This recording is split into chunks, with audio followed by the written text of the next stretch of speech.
Luego de las 4 horas de audiencia, quedó en el ambiente una sensación de que Allen Berbera y sus camaradas se despiden del Consejo de Participación. En el caso concreto de la audiencia que hemos visto el día de hoy, se ve un desorden de los adornos. Quedó claro que el Consejo de Participación presidido por Allen Berbera no apeló la decisión del juez de Montecristi y cuando lo hizo a destiempo, es decir, todo estaba tramado para comerse a la Corte Constitucional. Esto es Politizados. Una tertulia de Diario Expreso sobre actualidad y política. Yo soy Martín Payares. Yo soy Roberto Aguilar y arrancamos ahora. Fueron casi 4 horas de audiencia en la que los consejeros del Consejo de Participación y Participación Social y Control Ciudadano comparecieron ante la Corte Constitucional. Luego de esas 4 horas, una larga audiencia, uno se quedó con la sensación de que a pesar de todo ese florilegio y esa erudición, entre comillas, en el uso del lenguaje jurídica que usaron Allen Berbera, el presidente del Consejo, y sus camaradas de la mayoría van a ser destituidas. Si uno escucha la forma en que se despidieron de esta audiencia el propio Vera, uno tiene la sensación de que sonó a despedida, ¿no? Vera agradeció mucho, estuvo lo más alambicado, lo más cortés, lo más dulce que se pueda con los jueces de la Corte Constitucional, mientras Augusto Verduga, en cambio, mucho más político, mucho más enérgico, incluso hizo algunas advertencias sobre cómo la historia va a juzgar a la Corte Constitucional, pero me parece que en el tono de ambos estaba anunciado una suerte de cómo salir de esta derrota, ¿no? La Corte Constitucional los llamó a la audiencia para que expliquen sobre sus decisiones eh, en las que rompieron con el blindaje constitucional fijado por la propia Corte Constitucional a las decisiones del Consejo de Participación Transitorio presidido por Julio César Trujillo. En general, si uno ve lo que se dijo, fue una sesión, si bien larga, pero mucho discurso, mucho adorno y alguna cosa política, pero muy poca esencia, ¿no? Me da la impresión de que, sobre todo en el caso de Verduga, pero también en el caso de Vera, la idea de ellos fue posicionar una idea de que la participación ciudadana está por encima de todo. O sea, el derecho del ciudadano está por encima de la Constitución, por encima de las leyes, por encima del sentido común, de la ética, de todo. Entonces, si es que hay una ley que limita la participación ciudadana en ciertas cosas, hay que echarla abajo. Eso estuvo muy presente durante toda la sesión, ¿no? Y eso da la impresión de que es una prédica que lo que pretende es fijar la idea, y es una idea bastante miedosa, la idea de que las instituciones estarán siempre subordinadas a lo que diga el voto. O sea, el voto siempre tendrá la razón, cuando todos sabemos que la democracia republicana y la democracia que conocemos se basa en la fuerza de las instituciones. Las instituciones son las que modulan esa participación, ese interés del ciudadano en ciertos temas, ¿no? Entonces me parece que ahí hay un tonito que suena a desconocimiento de esa democracia representativa y que es un tonito, es una prédica que está muy presente en el correísmo, que es la fuerza que auspicia a Vera y a Verduga, los dos personajes más importantes de este Consejo de Participación. Ahora vamos a conversar con José Chalco. Él es un constitucionalista muy conocido. Él conversó con nosotros sobre esto porque me parece que también es interesante ver cómo se ve este tema desde la perspectiva de alguien que está pensando en el constitucionalismo todo el tiempo, porque ese es su trabajo. Ahora vamos a conversar con el constitucionalista José Chalco, que este momento está en Cuenca. José, yo no sé si te quedaste con esa misma impresión con la que me quedé yo, es decir, que al final hubo un tono casi de despedida, ¿no? Alan Vera se lo notó muy humilde, cosa que él no es, agradecía mucho a los jueces, etcétera, y luego Augusto Verduga en cierta forma desafiante, pero diciendo que la historia será quien juzgue a la corte. No sé, me pareció que había ahí un tono como de resignación, como de que ya se sabe el resultado. Yo no sé qué es lo que más te impresionó, lo que más te llamó la atención de esta audiencia. Bueno, tú bien citas, Martín, que hay un tono de despedida.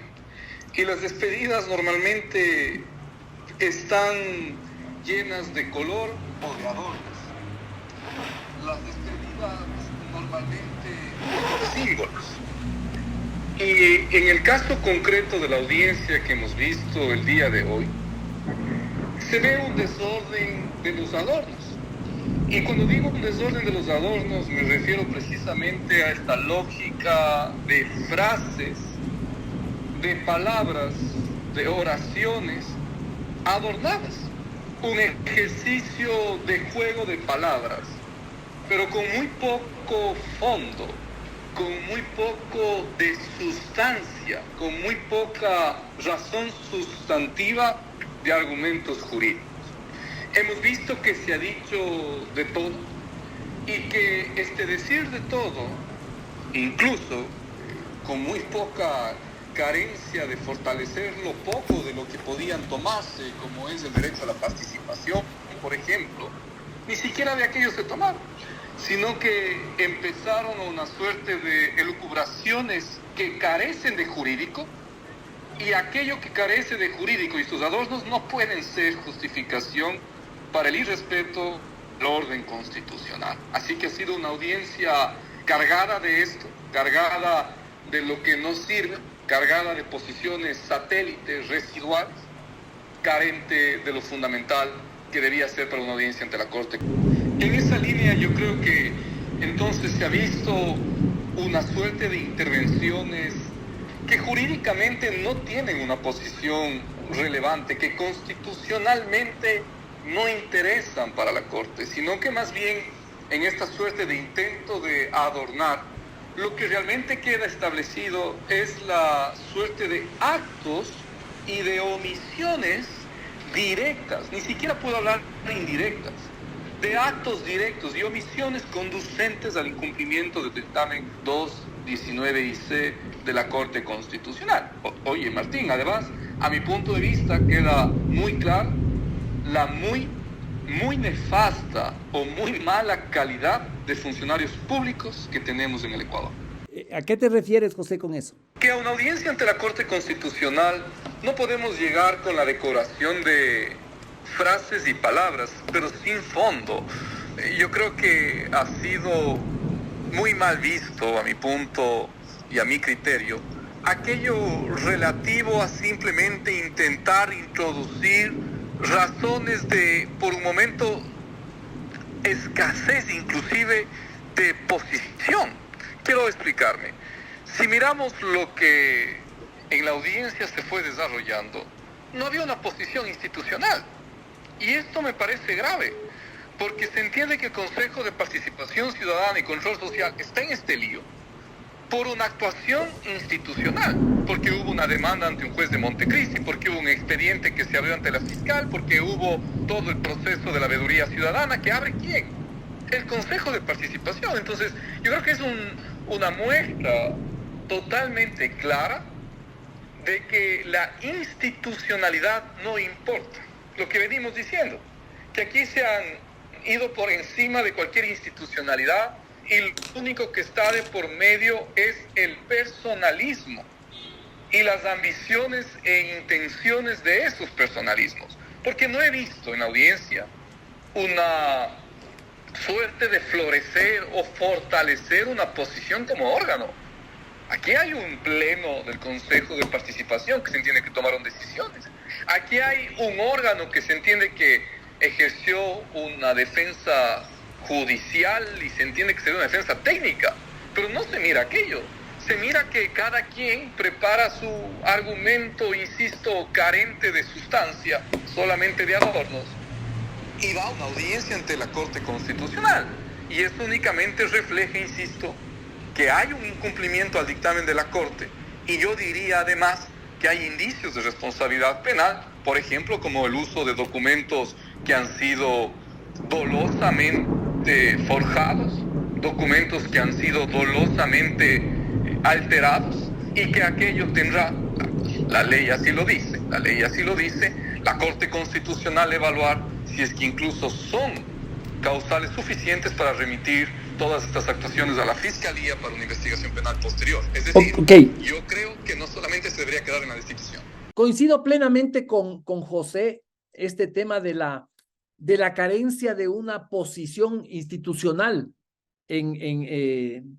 frente al cuestionamiento de la Corte Constitucional, ¿no? El Consejo de Participación no tiene una posición. Estos son versiones del uno, versiones del otro. No existe una posición sólida pero una de las cosas que más me llamó la atención y sobre lo que también quiero que comente José Chalco es el tema que me parece clave, que es por qué el Consejo de Participación no apeló a la famosa medida cautelar del juez de Montecristi, con lo que se hizo esta auditoría ciudadana o esta veeduría, ciudadana para revisar los nombramientos de los jueces de la Corte Constitucional.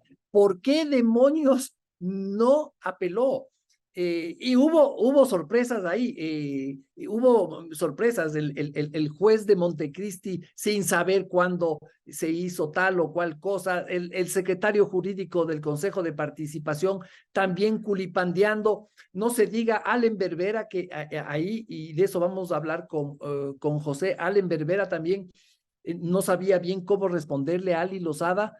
Y una cosa, Ali Lozada y la juez Daniela Salazar estuvieron muy interesados en ese tema, donde salieron asimismo muy mal parados los consejeros estos de mayoría sobre el tema de la apelación. Hay un momento en la audiencia que a mí me parece clave, y que es a partir de que se empieza a cuestionar el tema de la apelación a la decisión del juez de Montecristi, al juez Quimis, de aceptar esta acción cautelar para que se haga la veeduría. Sigue tronando en Quito, volvió el invierno. Y me parece interesante porque aquí como que comienza a flaquear la posición de una forma muy evidente, ¿no? El secretario jurídico se pone nervioso cuando le preguntan sobre el tema. Ali Lozada empieza a intervenir, y luego también la juez Daniela Salazar, y finalmente el juez termina revelando que si bien hubo una apelación, esta fue adhiriéndose al de la Procuraduría, pero fuera del plazo del periodo legal que tenían para hacerlo. Esto fue fuera. Entonces me parece que ahí a mí me dio la impresión de que ahí firmaron la sentencia de muerte Allen Berbera y sus compañeros. No sé, ¿cómo te pareció eso, José? Yo creo que hay que ser claros en la parte introductoria de esto. Con el presidente de la Corte Constitucional, el doctor Lozada, Ali Lozada, hoy estuvo alineada Daniela Salazar. Y estuvo alineada en la línea de que precisamente siguió los cuestionamientos, siguió las preguntas sobre este punto que es fundamental y que para que todos nos comprendan es importante poner un antecedente o una contextualización constitucional. En materia constitucional, que técnicamente llamamos los procesos constitucionales, tienen una formalidad condicionada, me explico.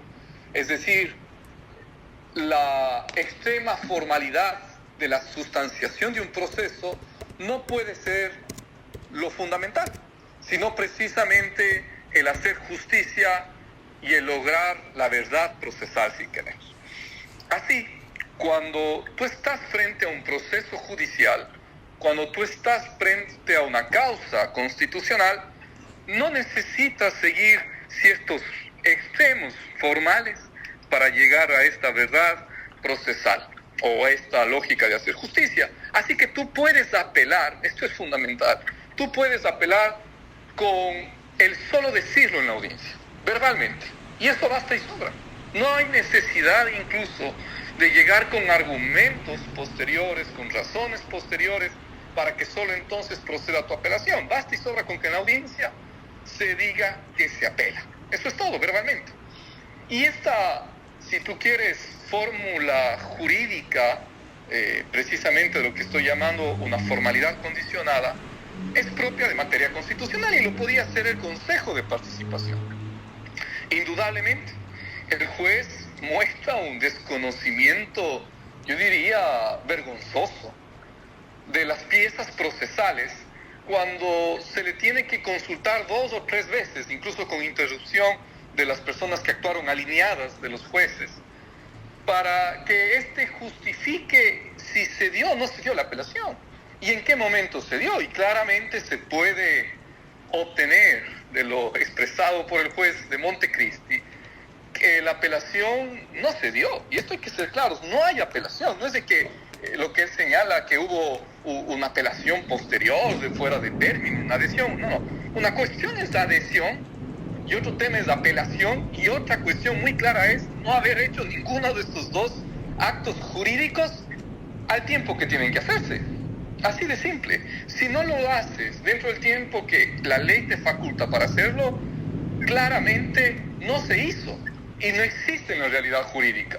En consecuencia, esto de ahí también es un indicador muy claro, muy relevante de que precisamente el Consejo de Participación actuó con intención, con un acto muy claro de no cumplir el dictamen 219-6. Y si recapitulamos lo que se vio en la audiencia, incluso el mismo presidente de la Corte pregunta al presidente del Consejo de Participación, bueno, ¿y cuál es la posición institucional?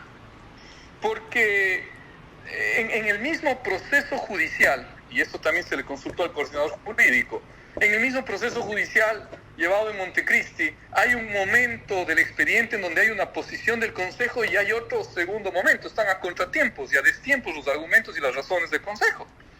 Luego esto muestra que no existe una posición y es de interés de los jueces de la Corte saber, bueno, ¿y cuál es su posición? ¿Se cumple o no se cumple lo que ha realizado el juez de Montecristi? Entonces yo creo que esto efectivamente es fatalista.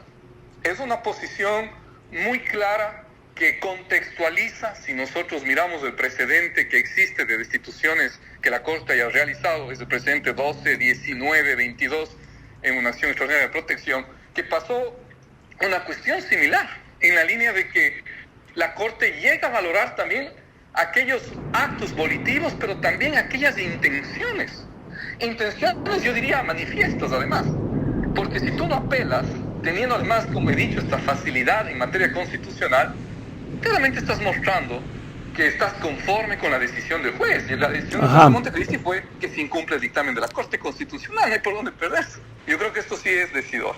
Chalco coincide conmigo, ¿no? En que yo coincido con Chalco más bien, en que estos culipandeos del director jurídico del Consejo de Participación, del juez de Montecristi y del propio Allen Berbera, lo que hacen es dejar en evidencia que hubo un plan, se urdió un operativo para comerse a la Corte Constitucional. De que les haya salido mal es otra cosa, ¿no? Pero el tema de la apelación, de que hayan presentado la apelación tarde, el que no haya habido una apelación contundente, el que hayan presentado por ahí un documento donde decían que incluso se allanan al tema de la medida cautelar, todo eso lo que hace es demostrar que hubo un plan del correísmo para tumbarse a la Corte Constitucional. Ahora, veamos qué pasa ahora, qué es lo que se puede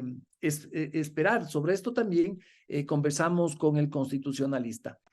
Bueno, José, luego que se clausuró esta sesión, esta audiencia, ¿qué es lo que tenemos que esperar? Me refiero a tiempos, a cómo actúa cómo debe actuar la Corte Constitucional en estos casos. ¿Qué crees tú?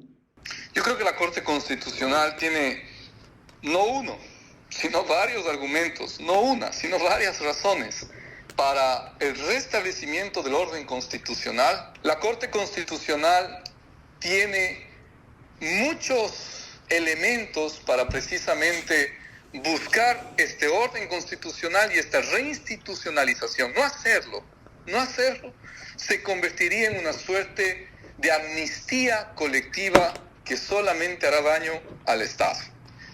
Hay un incumplimiento del dictamen 219 de la Corte Constitucional. Aquello no queda duda. Ya de las piezas que están dentro de esta fase de seguimiento del cumplimiento, eso se veía, pero con la audiencia quizás queda dicho verbalmente también. Yo creo que además queda claro de que hay muy malos funcionarios públicos. Además queda claro de que existieron actos y omisiones por los cuales se incumplió. Creo que hay indicios de responsabilidad penal y además estoy convencido de que la destitución de los funcionarios incumplidores es el remedio leve que le queda precisamente a la fracturada institucionalidad del Estado con esta fórmula de abusos y de desaciertos en la forma de proceder de los servidores públicos. Y en cuanto a tiempos, ¿cuándo crees que la Corte podría ya pronunciarse? Bueno, yo aquí quisiera decir algo, al menos no va a ser antes de 72 horas. Eso es lo único cierto. Ya. ¿Por qué no va a ser antes de 72 horas? Porque los jueces precisamente entregaron este periodo de término para que precisamente legitimen sus intervenciones quienes lo requieran, a través de los que actuaron por abogados, por ejemplo, o también para que se incorpore documentación, información al expediente en base a los argumentos que se dieron el día de hoy y que consideren necesarios los jueces deban mirar. Bueno, no nos queda más que agradecer a José Chalco. Creemos que sus aportes son sumamente valiosos. Tendremos que esperar poco tiempo ya para que haya una decisión de la Corte. Chalco nos habla de 72 horas, estaremos atentos.